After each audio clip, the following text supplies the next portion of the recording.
When winter walleye come hard, a slow-falling jigging spoon that mimics a dying minnow can be just what the doctor ordered. Let's join Fish Ed host Jon Thelen for more guide-tested tips to help you spoon up finicky eyes when the chips are down.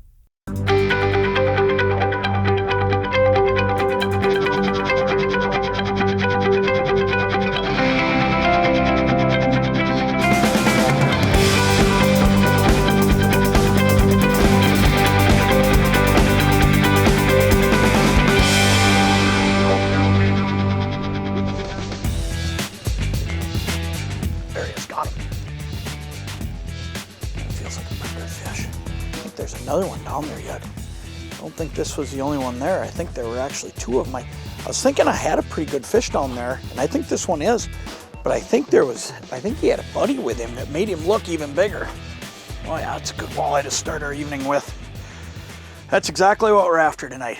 Just good walleyes, good saugers, good dinner fish, and along the way, who knows, maybe we'll get lucky and get a couple bigger fish. But that fish right there, he came in and he fell for a spoon. And I'll tell you why he fell for a spoon. He fell for a spoon because it looks exactly like what he's eating. We're going to let that guy go because I think we'll get plenty of them tonight.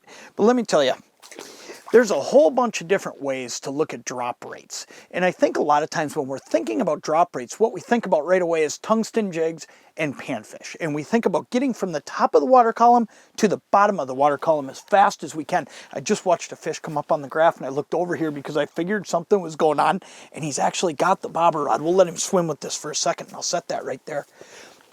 But what we think about a lot is how that jig gets from the top of the water column all the way to the bottom and how fast it gets there. But let me tell you, there are times when it comes to walleye fishing especially, that drop rate is actually more about an area about that high, about 1 foot. It's how fast it drops after you jig it. And if you're using a super heavy jig, it'll fall faster. A jigging spoon, it falls fast. If you're using something lighter, it'll kind of flutter and quiver down. Well, here's the thing. On any given day, that can make a huge, huge difference. He's gone a long ways with it, so we're going to try to get him. But it can make such a big difference. And it can get fish to not only come in, but it can also get fish to commit. So, ooh, I missed him. But it becomes so important to really, really pay attention to what you're doing on the business end and what you're using, because that drop rate can make a big, big difference. Let's get this thing back in the water, because the fish I just missed is most likely nearby, and then we'll reel up and check that. Most of the fish that I'm seeing since we sat down here seem like they're fairly aggressive, and they'll come up and take a look at this spoon. And we'll talk more about these drop rates as we go.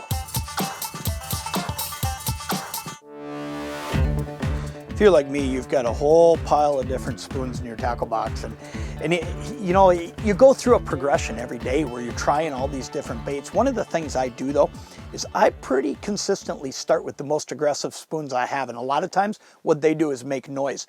And what I'm trying to do is make sure that I get any fish in the neighborhood to me. But here's the thing, today I'm seeing plenty of fish. There's no reason to try to bring fish to me, and what those rattles might do is actually turn some of them off. So that's when I go to this lighter weight spoon and I use something that just looks more natural. When it's going down, it's just kind of dancing back and forth. It's flashing, it looks like a dying minnow, or maybe it's a swimming minnow. Whatever it may be though, it looks more natural to them. So keep that in mind. If you're already seeing fish, go to something that's a slower drop rate. That's going to help you catch more of those fish that you're seeing. If you're not seeing them, go to something that makes noise, maybe a little bit heavier, drops faster, displaces more water, whatever it may be, but you're trying to get fish to you. There he is. Oh boy. I wonder, you know, a little earlier we had a little pile of pike come through here. This is a big fish. It just doesn't feel like another one of those pike. I was just feeling like when I saw him on the screen, it was just so big, and he feels big right now. You know what? I don't think there's a pike. I think there's a big walleye. Which is what, you know, I mean, it's what we're chasing. I mean, we're chasing walleyes, and you expect that you're going to get some big ones in an area like we're sitting right now. But when you have those pike come through, you just kind of feel like there's going to be more of them. And this guy, he came in on the screen, and he just looked like another one of those pike. But you know what? I'm pretty confident that this is an eye. Ooh, yep, it is. Look at this. It's a big walleye. Oh boy, look at this fish. Look at that one right there. Wow. That is exactly what you hope for when you come out walleye fishing. Look at that fish. What a beautiful walleye that is. And I'll tell you, fish like this, he came in and I mean, he just sauntered in. I mean, I watched him come in and he was a big yellow blob. And I just assumed that it was another one of those pike. And it just goes to show you, sometimes you just can't assume, because fish like a big pike and a walleye, they'll feed right next to each other. There's no reason for them to be scared of each other. They have no problem eating right next to each other. And you know what? They're eating the same things. I'm gonna get this fish unhooked and we'll get her back in the water. Then I'm gonna show you that bait, but look at that walleye. What a beautiful fish that is. That's just awesome. I'll tell you what, that just, anytime you set the hook on a fish like that and that rod barely moves, I'll tell you, that is just a ton of fun right there. Let's get this big girl out of here and let me show you this lure, because there's a reason this fish bit. This fish, when she came in, she knew what she was looking for, and we were emulating exactly what it was that she was hunting. Let's get this fish back in the water. Come on there. Get her turned, and there she goes. That's just awesome. I don't know if there's anything more fun than watching a big fish swim away. But here's what I'm using today, and I'm going to show you this because it's brand new this year. This is the Lindy QUIVER spoon. And the reason this spoon was built was because, you know, we've had the RATTUN flyer spoon for years, and it's probably caught more walleyes for more guys than anything out there. But that's a heavier weight spoon that's got rattles in it, that's going to fly off to the side. It's going to do a lot of things that are very, very aggressive. So what this is the QUIVER spoon. Now this is actually made out of tin. So it's going to do two things. One, it's going to give you a totally different dropping action. It's going to be a lot slower.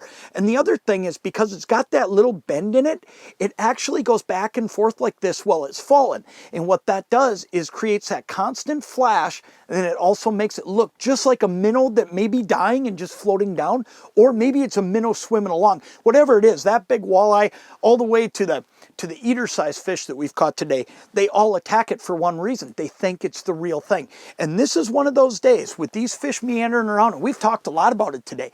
When they're already here and they're already meandering around, the bottom line is you don't have to call them in. What you need to do at that point is look as natural as you can.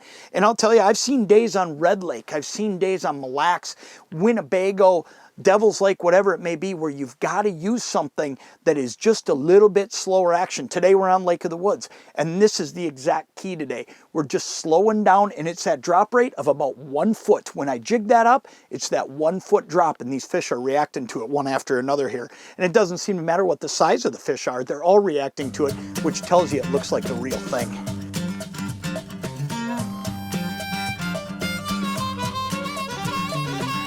There he is. Feels like another pretty good fish, actually. That one came in, he didn't look that big on the screen, but he wasn't here long. And sometimes when they come in a little bit from the side like this guy did, and they're not here long, they don't mark quite as big. This guy came in pretty hot and heavy. I don't know. We'll see. I know this. It's not a pike. It's definitely an eye. An eye or a sauger, just the way he's fighting. There, he's getting a little tougher right here. Oh, yeah. It's a great fish. Look at that. Look at that walleye. What a great way to wrap up the day. You know, we have caught fish, big, small, perfect eater size fish. We've caught a little bit of everything today.